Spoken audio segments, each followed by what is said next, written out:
வாழ்வினில் பலரை சந்திப்பதுண்டு. தாமும் பலரை சந்தித்திருப்பீர்கள். அவர்களில் சிலர் விரக்தியும் நிராசையும் கொண்டோராயிருப்பர். தம்மால் எதையும் ஆற்ற இயலாது என்ற எண்ணம் கொண்டு அவர்கள் வாழ்ந்து கொண்டிருப்பார்கள். எந்த ஒரு காரியத்திற்கும் தாம் அருகதையற்றவர் என்று எண்ணுவர். ஆனால் அது உண்மை அல்ல. இந்த அகிலத்தில் அருகதையற்ற ஒன்றென்று எதுவும் இல்லை. மந்திரச் சொல்லுக்கு அருகதையற்ற அக்ஷரம் என்றதும் ஏதும் இல்லை. பலனற்ற ஒரு படைப்பென்று இவ்வுலகில் எந்த பிறப்பும் கிடையாது.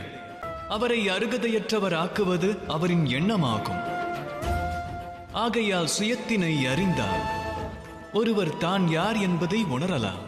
ஆழ்மனதை எழுப்புங்கள். அது விழித்தெழுந்தால் இன்பமெனும் அகிலத்தை தாம் காண இயலும்.